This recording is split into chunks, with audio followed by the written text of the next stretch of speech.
ایک یہودی تھا جس کو جب اطلاع بھی دی نا کہ اللہ کے رسول مدینے میں موجود ہیں اور لوگ دھڑا دھڑ اسلام قبول کر رہے ہیں، فوج در فوج جوک در جوک آ کر کلمہ رسالت پڑھ کے مسلمان ہو رہے ہیں، اب اس کو یہ خیال ہوا کہ میں جا کے سرور عالم کا امتحان لوں، چیک کروں کہ واقعی میں نبی ہیں یا نہیں ہیں۔ اور یہ کوئی بری بات نہیں ہے، نبوت کا معجزہ مانگنا، دلیل مانگنا، یہ کوئی بری بات نہیں ہے، یہ ہر انسان کا حق ہے کہ وہ کہے بھی مجھے بتائیں کہ آپ نبی ہیں، ثابت کریں، کوئی بری بات نہیں ہے۔ ہاں انکار کرنا، مخالفت کرنا یہ جرم ہے، نبی سے سوال کریں، بتائیں تو صحیح، چونکہ جھوٹے نبوت دعویدار بہت سارے آئے ہوئے ہیں، اس میں کیا حرج ہے؟ تو لہذا اس شخص نے کہا کہ اے محمد آپ نبی ہیں؟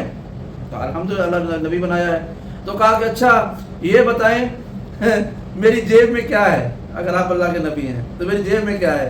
رسول خدا مسکرانے لگے، کہا کہ تمہاری جیب میں کچھ مال ہے، پیسے ہیں، سونا چاندی کے سکے ہیں، کچھ پتھر ہیں۔ اس نے اپنی جیب میں ہاتھ ڈالا اور کچھ چیز نکالی۔ اب چونکہ جیب میں سونے کے سکے بھی تھے، چاندی کے سکے بھی تھے، پتھر بھی تھے، تو اس نے جیب سے ایسے کچھ نکالا اور کہا کہ اے محمد آپ اگر سچے نبی ہیں تو بتائیں میری مٹھی میں سونے کا سکہ ہے یا چاندی کا سکہ ہے یا پتھر ہے، ہیں تو کتنے ہیں؟ نبوت کا معجزہ مانگ رہا ہے، اس میں کوئی حرج نہیں۔ پھر کہہ رہا ہوں نبی اور امام سے ان کے معجزے مانگنا، دلیل امامت مانگنا کوئی بری بات نہیں ہے۔ حضرت ابراہیم نے بھی کہا تھا اے اللہ تو خدا ہے لیکن مجھے تو بتا تاکہ میرا دل مطمئن ہو جائے، ٹھیک ہے؟ اب کہا کہ بتا اے رسول، اے محمد آپ بتائیں سونا ہے یا چاندی ہے یا پتھر ہے، اور ہے تو کتنے ہیں؟ اللہ کے رسول مسکرانے نے کہا کہ یہ اتنا آسان سوال ہے کہ تو مجھ سے پوچھ رہا ہے کہ تیرے ہاتھ میں کیا ہے، تو ہاتھ کھول، تیرے ہاتھ میں جو پتھر ہے، اب جواب بھی دے دیا، جو تیرے ہاتھ میں پتھر ہے تو اس پتھر سے پوچھ کہ میں کون ہوں،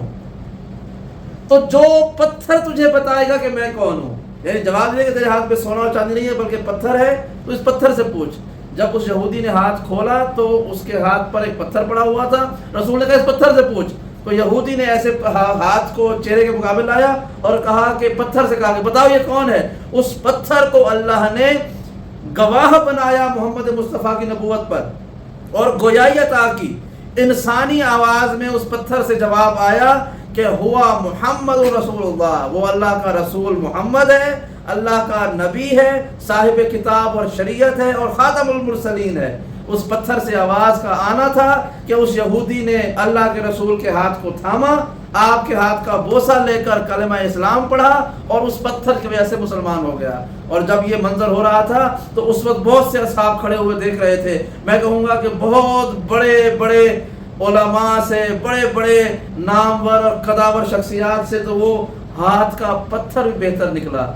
کہ جس کی وجہ سے ایک یہودی مسلمان ہو گیا۔ یہاں لوگ مسلمانوں کو کافر کے فتوے لگا کے کافر کر رہے ہیں، اور وہاں اللہ نے ایک پتھر کے ذریعے کافر کو مسلمان کر دیا۔